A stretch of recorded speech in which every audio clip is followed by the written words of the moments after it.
watch the people. You know, watch look at things like what they're wearing, how they carry themselves.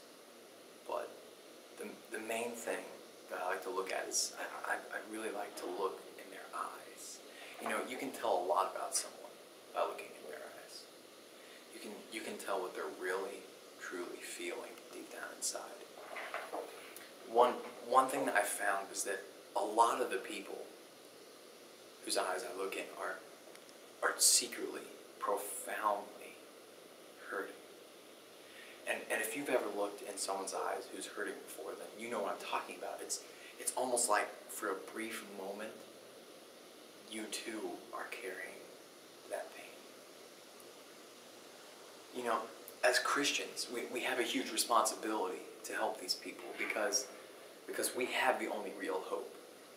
See, it's like if we were a city and we had an abundance of food and a neighboring city didn't have any food to speak of. We would be obligated to share with them.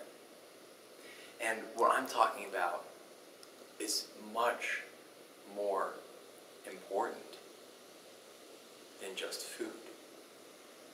It's about your spiritual life. You can die on earth without food. Everybody knows that. Your body will die without food. But which is more important, your body or your soul? The hope that we have in Jesus is like spiritual food. And people must get their spiritual food or their soul will die.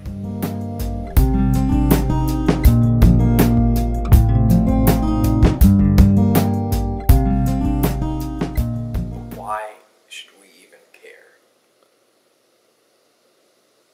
Why do we care? You know, it says in the Bible that Jesus was moved by compassion.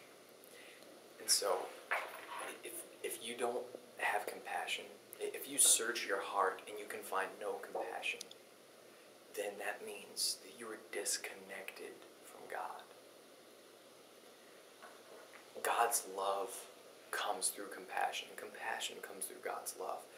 When Jesus came down to earth, people criticized him for hanging out with all of the lowlifes at the time, you know, with all the sinners. And Jesus says, a doctor comes to heal the sick, not the healthy. So you see, Jesus was so moved by compassion that all he hung out with were the people who needed him the most. Can you imagine what would happen if we would silently pray in our minds every time we see somebody who's suffering? Can you imagine the results that could come from that? But for prayer to work effectively, we must believe that it does work effectively. You know, I think too often people pray with the mindset of, well, God's going to do what God's going to do. But, I mean, if that's the case, then why even pray? I mean, if God's always going to keep doing what he's going to do, regardless of what you say, then why pray? Now, don't get me wrong. I'm not saying God's will not be accomplished, because it will. And God's will be done. But that doesn't mean that you can't be a part of it. See, a great example of this is the story of Jonah in the Bible. In fact, in Jonah 3:10, it says that God saw how the people in Nineveh changed their ways. And so God did not destroy them. See, God was planning to destroy them. But because they changed their ways, God changed what he was going to do to them. So if you change your praying habits, then God will change his responses. So God will have his will be done, but you can be a part of it. And you can still change things that are going to happen in this world.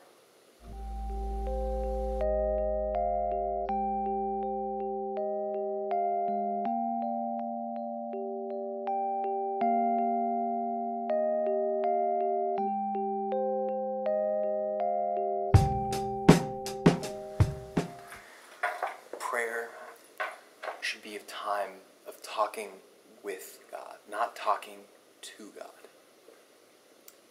It's a time to give God your raw feelings, to be completely open with God about everything, and then listen to his response and let him embrace you with his truth.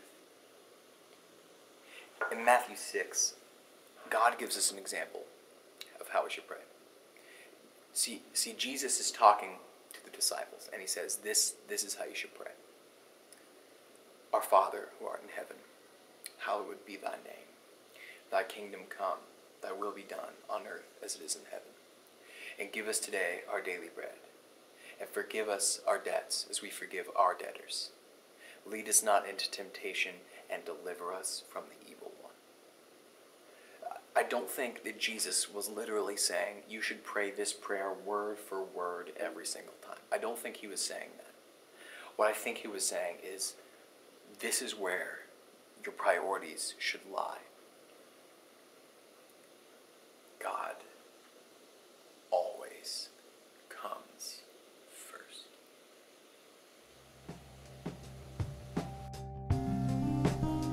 So may you live a life in constant prayer, and may you lift the hearts of the downtrodden